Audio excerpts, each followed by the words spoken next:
Ont été amenés également des compléments sur le traitement des embrasures. Donc on a traité le feu sortant, feu rentrant par la lège. Maintenant, le feu va arriver vers la fenêtre et va vouloir rentrer au niveau des embrasures à l'intérieur du bâtiment. Donc ça, on est obligé de les protéger.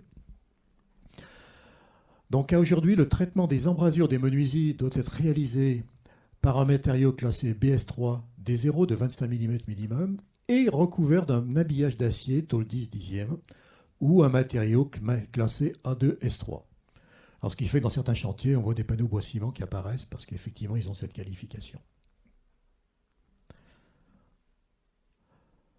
Dans l'actualisation du document qui a été faite au mois de mars de cette année, il a été apporté que le traitement de ces embrasures pouvait également être réalisé par un écran en laine de roche d'épaisseur nominale supérieure à 30 mm et d'une masse volumique supérieure à 120 kg, recouvert d'un habillage acier. Alors ça aussi c'est très intéressant parce que comme on travaille assez souvent maintenant avec des contre-isolations extérieures, ça permet de faire ce retour de la contre-isolation, ce qui permet de faire des bâtiments très performants sur le plan thermique. Voilà, c'est assez cohérent.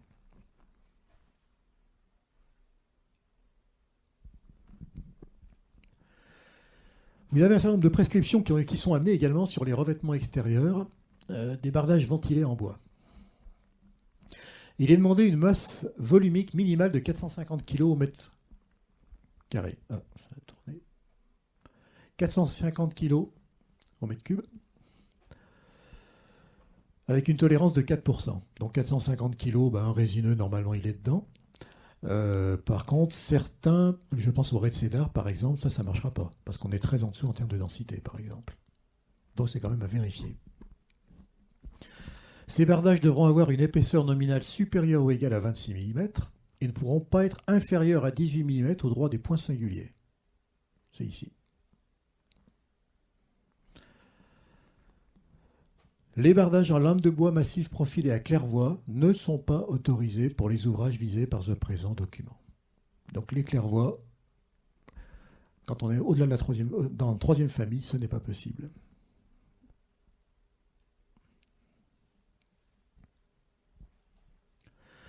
Des éléments ont été apportés également sur les panneaux type contreplaqué qui peuvent être mis en vêture extérieure. On leur demande un classement DS2, D0. Ils doivent présenter une épaisseur minimale de 21 mm, une mise en œuvre à joint fermé ou à joint creux supporté de 8 mm. On retrouve les 8 mm qu'on a vus tout à l'heure, d'espacement maximum entre les panneaux. Voilà, et ils doivent avoir une épaisseur minimale de 18 mm.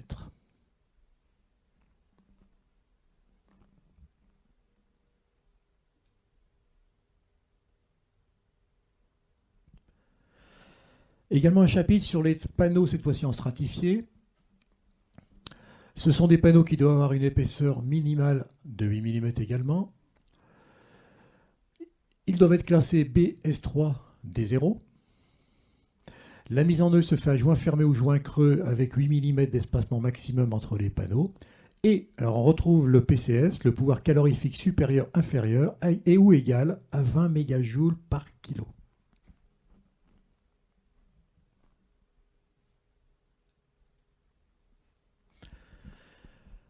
Alors il est prévu également quelque chose qui n'est pas toujours facile à mettre en œuvre, c'est que quand on a un bardage ventilé dont la performance au feu est DS2D0 ou CS2D0, donc là vous voyez que le bois fait partie de cette famille, eh bien on va être obligé de mettre un élément d'obturation au feu qui sous l'effet de la chaleur va se dilater et va empêcher l'air chaud de passer derrière le bardage. Alors ce dispositif, vous le retrouvez un petit peu dans ces croquis, il est ici. Vous avez une coupure ici au feu, entre les deux niveaux. Le feu va essayer de passer derrière le bardage et donc le joint va se gonfler et va empêcher la lame d'air de se chauffer et de transmettre le feu à l'intérieur.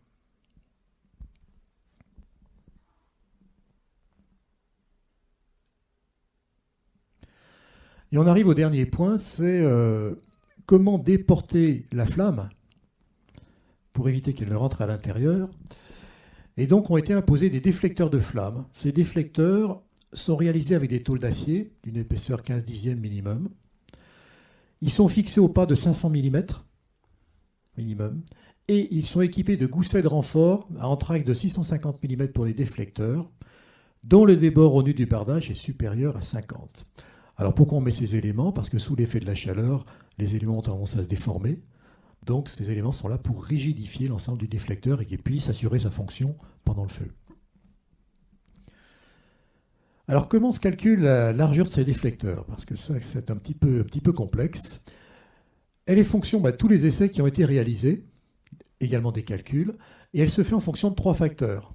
D'abord, le facteur de réaction du bardage, la réaction, selon que vous êtes DS2, CS2, BS2, A2.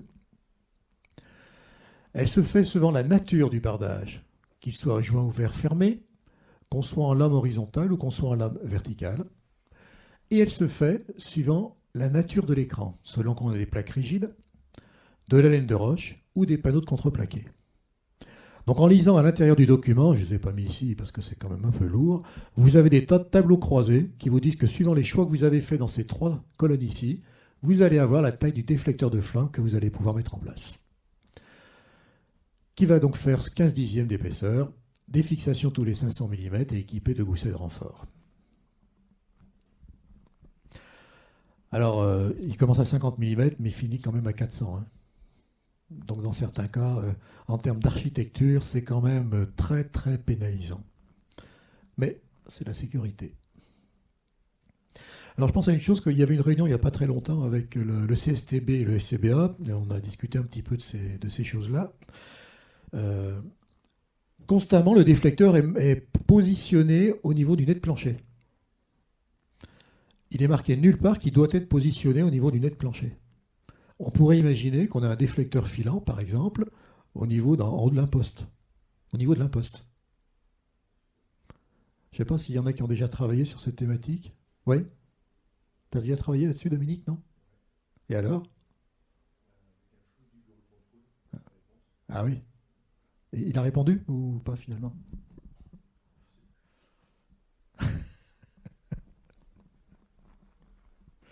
En fait, il faut comprendre le principe du feu. Le but, c'est d'arriver à repousser le panache, ce qu'on appelle le panache de flamme, pour qu'il ne puisse pas revenir trop vite sur l'élément qui est au-dessus.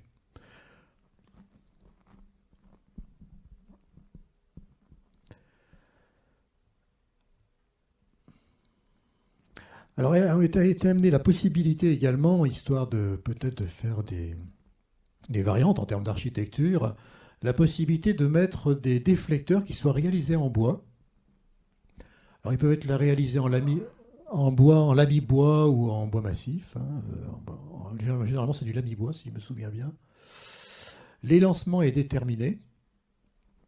Ça peut être du bois massif reconstitué, panneaux dérivés de bois, lami-bois ou contreplaqué. Donc ces éléments vont permettre de faire la saillie que fait normalement l'élément métallique. Dans tous les cas, cet élément devrait être protégé malgré tout par un élément métallique supérieur pour sa durabilité. Il doit présenter une épaisseur minimale de 45 mm et une performance de réaction au feu à minima DS2 D0 si l'écran thermique est rigide et BS3 D0 si l'écran est réalisé en laine de roche.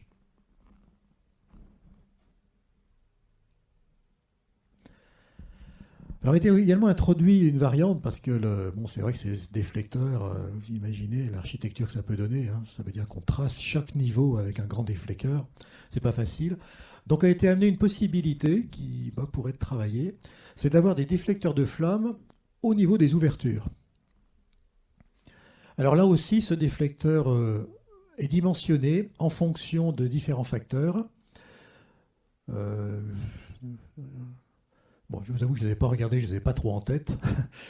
Voilà, ils sont adimensionnés, mais l'intérêt, c'est qu'ils peuvent peut-être faire plusieurs fonctions. Dans certains cas, vous avez peut-être des problèmes d'insolation, de protection solaire. Il peut éventuellement combiner la protection solaire avec une protection au feu. Ça peut s'imaginer. Et en tout cas, il va vous permettre de diminuer de manière très importante la coupure que vous aurez au niveau du plancher, avec donc quelque chose de beaucoup plus petit.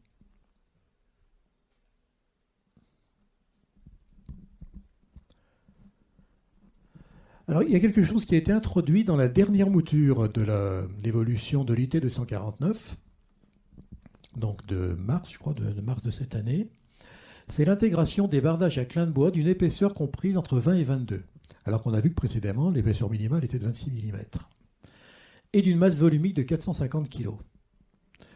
Dans ce cas, on n'a pas d'exigence particulière de rainurage et d'épaisseur minimale, au niveau du rainurage, j'entends. On peut utiliser un déflecteur renforcé en bois ou à base de bois. Et surtout, le dispositif d'obturation de la lame d'air du bardage ventilé n'est pas imposé. Alors ça peut paraître curieux. En fait, quand vous avez un bardage qui est relativement épais de 26 mm, vous amenez de la matière de combustion. Donc plus vous amenez de matière de combustion, plus le feu dure longtemps. L'idée, c'était de se dire, finalement, essayons d'enlever de la matière de combustion, donc des mégajoules, et finalement, on aura peut-être moins de problèmes. Donc, l'idée, c'est d'amener un bardage qui est beaucoup plus mince. Ce bardage va se consumer plus rapidement, et une fois qu'il est consumé, on n'a plus le problème de la lame d'air qui se propage derrière le bardage. Donc, finalement, cette solution est plus sécurisante. D'où la non-imposition du dispositif d'obturation en pied de bardage. Donc, on a rassemblé les outils qui sont nécessaires. On a le document que je vais vous montrer à l'instant, façade bois. On va voir ce document qui vient de sortir. Vous avez dans le cadre Pacte un guide de recommandations professionnelles sur les façades bois non porteuses qui a été réalisé, qui est un document de 60 pages extrêmement complet sur la mise en œuvre de ces façades. En l'attente du DTU, c'est le document qui fait référence et qui est reconnu au niveau des assurances comme technique courante. Donc c'est le document sur lequel il faut s'appuyer. Vous pouvez le télécharger là. Vous avez bien sûr le catalogue construction bois, dans lequel on a fait il y a un an un onglet qui s'appelle récemment, on a désormais un document qui permet de mettre des bardages tuiles, ou terre cuite, ou béton sur de l'ossature bois. D'ailleurs, dans les essais que je vous ai montrés tout à l'heure, au niveau du feu, il y en avait un qui avait été fait avec les tuiles. Donc c'est un dispositif maintenant qui est acceptable quand on va passer en troisième famille. Voilà. Donc on a beaucoup de possibilités dès qu'on va monter en hauteur avec des techniques traditionnelles qui permettent de monter en hauteur sans passer par un produit sous avis technique.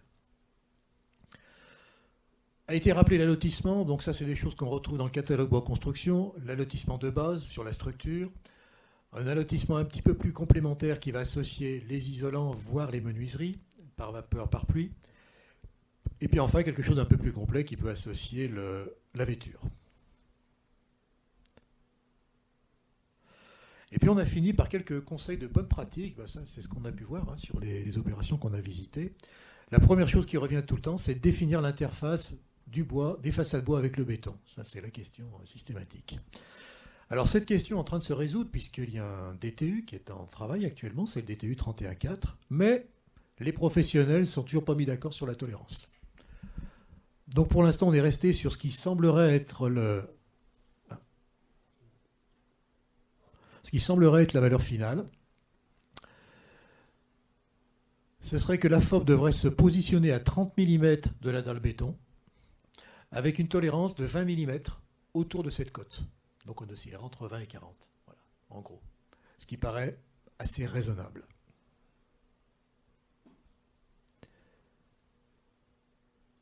Je descends un petit peu.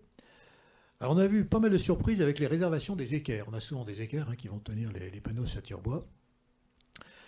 Quand elles sont fixées avec des équerres, le meilleur dispositif, semble-t-il, c'est plutôt de faire une feuillure le long de la dalle, ce qui permet d'avoir toute souplesse de mettre les équerres où on veut, et ensuite le maçon fait un regarnissage.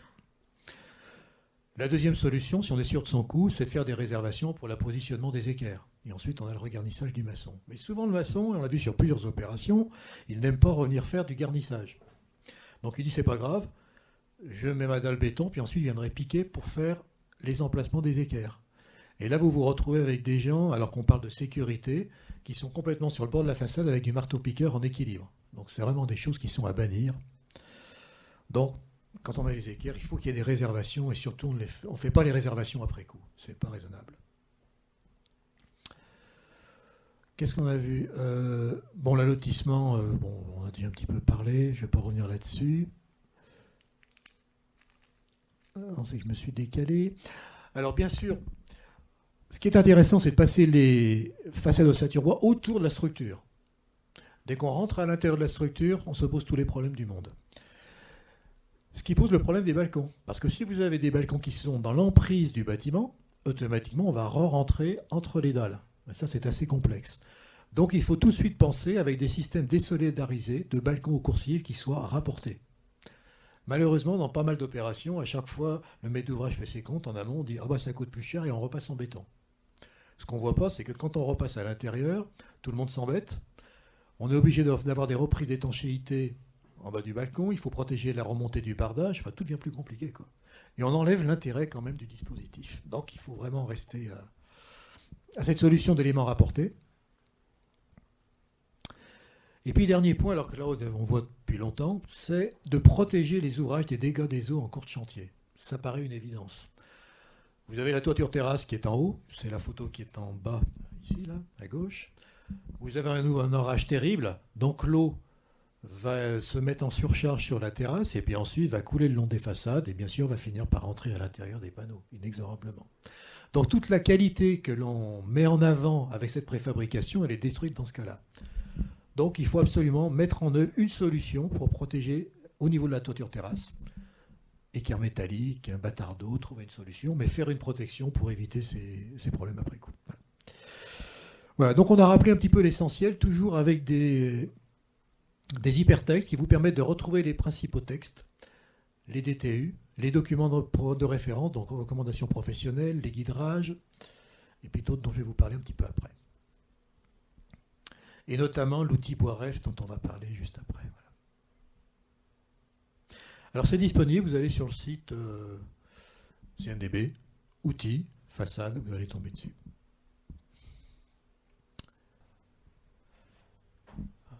Voilà, donc alors ça c'est le guide dont je vous ai parlé sur les bardages rapportés de tuiles terre cuite, hein, qui est disponible également, qui vous permet désormais d'utiliser la terre cuite sur l'ossature bois. Il est disponible sur le site du Codifab.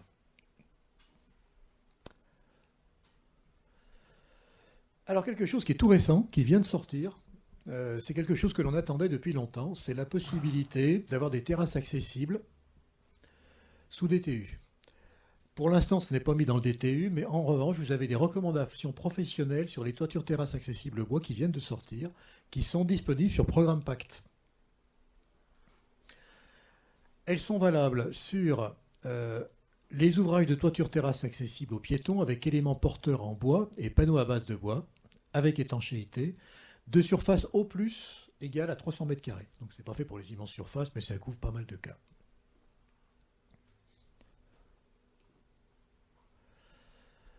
Ce document ne vise pas les toitures dont les locaux sous-jacents sont classés à forte ou très forte hygrométrie, attention, et surtout il ne vise pas les toitures froides. On est là uniquement sur les dispositifs de toiture chaude. Uniquement. Vous pourrez le retrouver sur programmepacte.fr. Je crois qu'il est sorti il y a une semaine, ou 15 jours.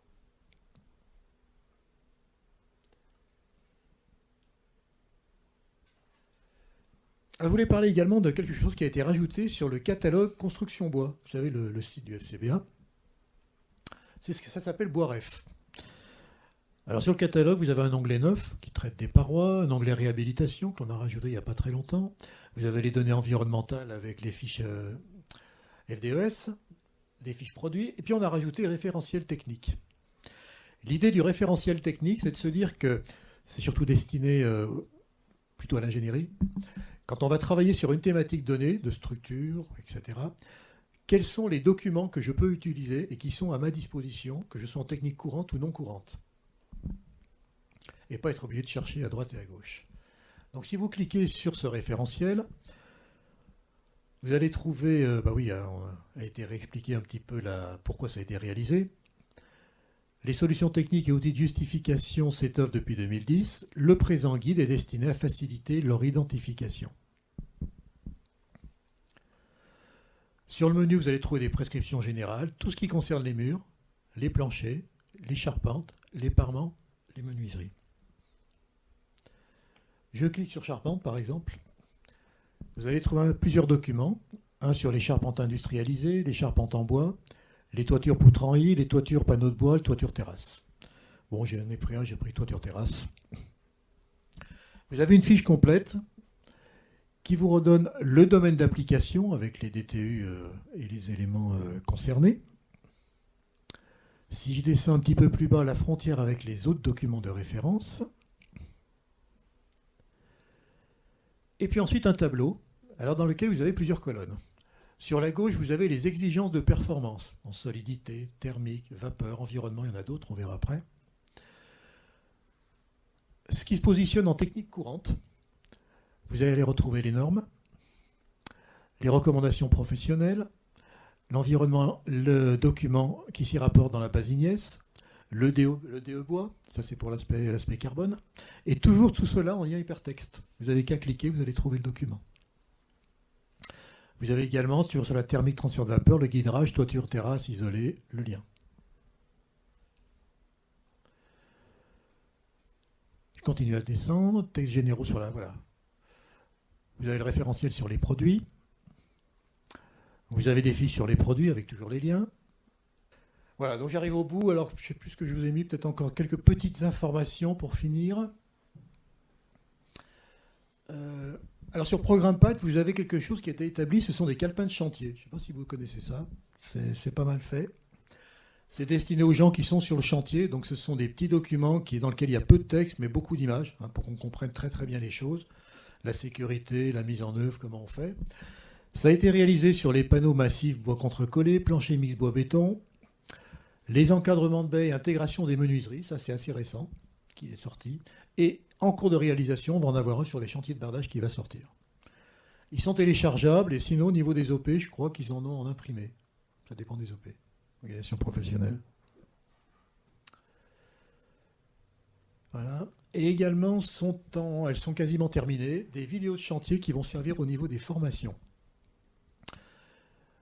Il y a 5 vidéos qui ont été réalisées sur le gros œuvre bois, la réception des assises, l'implantation des lisses, la mise en œuvre d'une dalle bois, la mise en œuvre d'un mur ossature bois préfabriqué et la mise en œuvre d'un plancher intermédiaire. Elles durent à peu près entre 4 et 5 minutes, à peu près. Et c'est vraiment très très parlant. Il y en a une sur l'ITE, la mise en œuvre d'une isolation thermique par l'extérieur. Et puis enfin, sur ce point qui est toujours un peu délicat, c'est le traitement de l'encadrement de baies. Avec la menuiserie en tunnel, avec encadrement de baies rapporté, la menuiserie en tunnel avec encadrement rapporté mais au lot menuiserie extérieure, la menuiserie en tunnel avec retour de bardage sans encadrement, et la menuiserie en tunnel avec retour de bardage en tableau sans encadrement. Voilà. Donc les grandes configurations des menuiseries.